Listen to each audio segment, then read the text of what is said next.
world shall come to serve thee, and praise thy glorious name, and thy righteousness triumphant.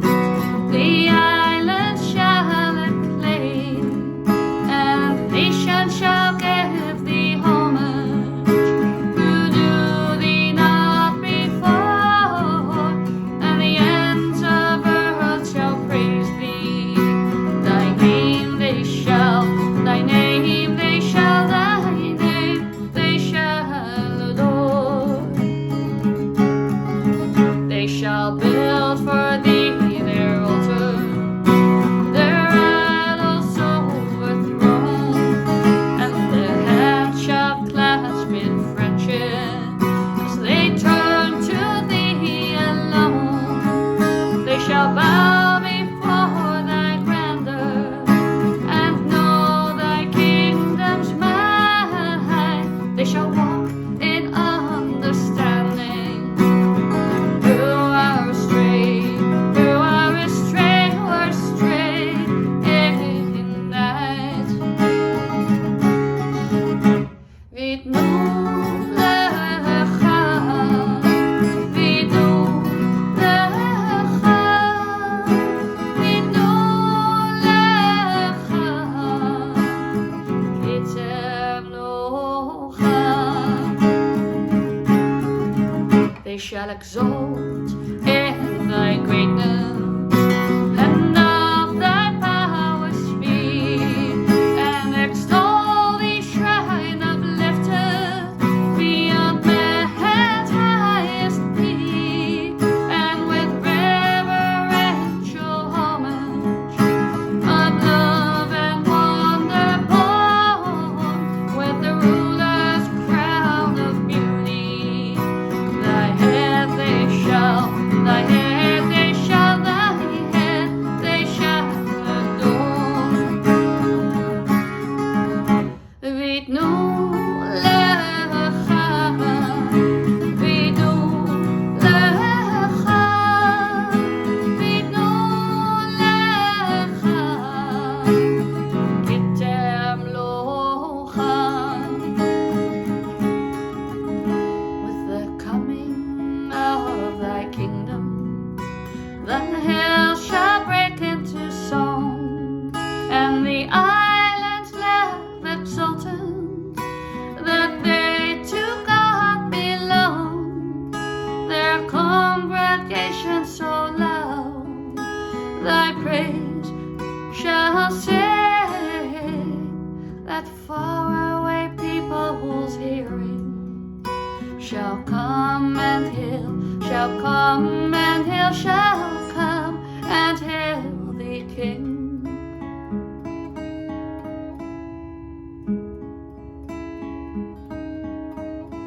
Vidnu lecha, vidnu lecha, vidnu lecha, kitem locha.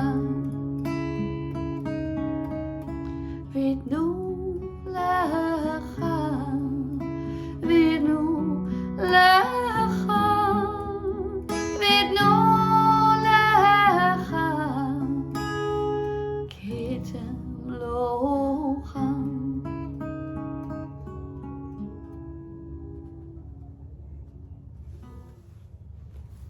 So you've just heard me sing and play my own interpretation of O the World, a poetic translation of the piyyut, the hymn Piyyut by Israel Zangwill, who was a Victorian British writer, activist, and poet.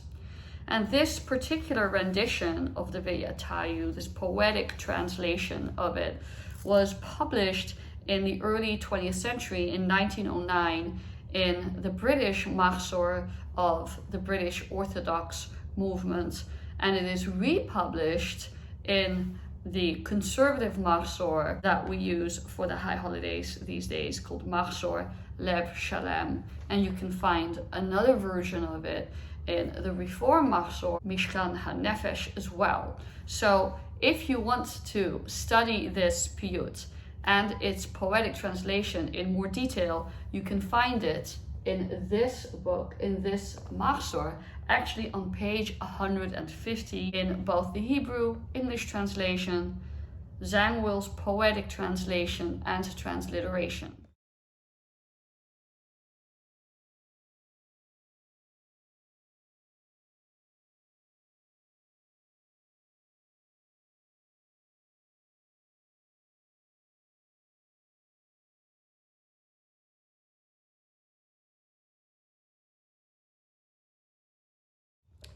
So the notes in this machzor don't really talk about when the piyyut was written. We suspect it was written in the early Middle Ages, and it is a hymn about the ultimate dream of Jewish universalism. In the Hebrew text, which has been bent and reinterpreted a little bit by Zangwill, it is talking about a messianic era, an end of days, when, as predicted or as hoped for in chapter 66 of the book of Isaiah, all human beings will come to worship the God of Israel.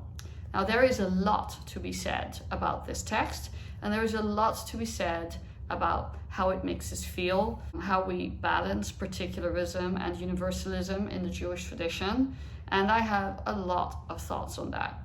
Just briefly, because I think the discussion on particularism versus universalism merits its own video, what I would say is that the high holidays are a culmination of our journey through the year, where we may sink our teeth in the more particularist aspects of our tradition during certain festivals like Hanukkah and Purim and Pesach.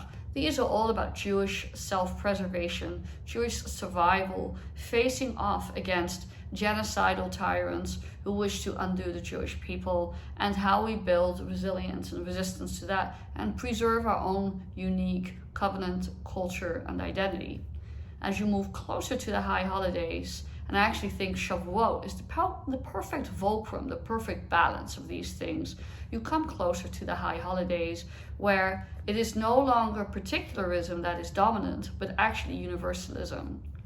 I like to joke that Rosh haShanah is the least Jewish of the Jewish holidays, which sounds a little bit counterintuitive because for a lot of Jews, coming to synagogue on Rosh haShanah and Yom Kippur is the highlight of their Jewish year. They may not attend as often during the rest of the year, but they make sure to attend during that part of the year. The irony is, and the paradox that we live with, is that Rosh haShanah is all about proclaiming the sovereignty of God, proclaiming God as, pardon the gendered language, Melech al kol haaretz, the king or the sovereign of the entire world. You could argue that Rosh haShanah isn't really a Jewish holiday at all. It's a holiday for all humanity.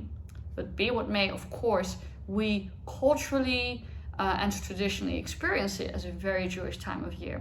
But some of its core theology and its core themes tap into that universalism. As a metaphor that I like to use, you have a throttle and you can push that throttle in both directions all the way back to particularism. We are for us. We are here to protect ourselves. We are here to guarantee our own continuity and survival, or go the other direction and push it all the way to universalism, to how we have a mission for the world entire. Of course, that might also conflict quite a bit with the idea of religious pluralism, at least on the superficial reading of these sources. So keep that in mind, how you feel about religious diversity, multiple paths pointing to the same truth, the dignity and respect that we should accord to other religions, and the tension of absolute truth claims. That is not to say that there is not a dark side or a dangerous side to a certain kind of toxic universalism, the universalism that says that we have the ultimate truth and no one else does, and therefore all people should submit to our ultimate truth. That, I think, is the warning of universalism, that we do not want to stray into that kind of universalism. But the Musaf service, in which the piyyut and by extension Israel Zangwill's rendition appears, is all about cultivating that spiritual peak experience where we accept God's sovereignty and dream of a world that has been perfected under God's dominion, where everyone is an agudah achat, a fellowship, a united fellowship of all human beings, and where some of these distinctions and these divisions that keep us trapped and that keep us turned inwards fall away before the glory of the oneness in the oneness and the oneness of all being. And that is the dream and the aspiration that both the piyyut and all the world speak of. When I decided to write my rendition of the piyyut, all the world, I wanted to counterbalance some of this very triumphantalist language with music that was rousing but also gentle. So the music that I wrote for it has its drive, it has its pace, but it is also meant to be soothing and inclusive and welcoming rather than strident and domineering. And that was really what I set out to do with this song. I hope that it will carry you away into that sense of unity, that sense of the ultimate dream. What does monotheism really mean? What does it mean to all be united under one common humanity, under one common source of divinity? What is the power of that dream that our people have dreamed for so long, despite all the obstacles and struggles and setbacks and persecution that the Jewish people have experienced? We still hold on to that ultimate vision of redemption. If you want to do further reading on the high holidays and universalism and particularism, as well as these specific liturgical texts, I highly recommend the book All the World, Universalism, Particularism, and the High Holidays, edited by Rabbi Lawrence Hoffman.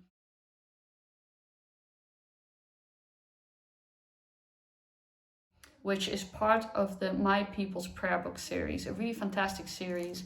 And it will definitely go into some of these thorny questions and fascinating and intriguing questions that we've... Solomon Schechter, another Jewish thinker, called the piyyut the Marseillaise of the Jewish tradition, the song of ultimate brotherhood and liberation, this idea of égalité, fraternité, liberté, equality, siblinghood, we might say nowadays, and freedom. I wish you Shana Tova Umetuka, a sweet and good new year, and all of these big themes for us to think about as Jews. Thank you for listening. If you like what you heard, you want more content like this, please hit that like and subscribe button, hit the notification bell, leave a little love below in the comment section. How do you feel about the Jewish balance between particularism and universalism? Is there a side that you prefer more? What are some of the questions you have about it? Leave those thoughts, questions, and comments down below, and we will keep on learning together. Shalom. With the coming of thy kingdom, the hills shall break into song, and the islands laugh exultant, that they to God belong. Their congregation so loud, thy praise shall sing.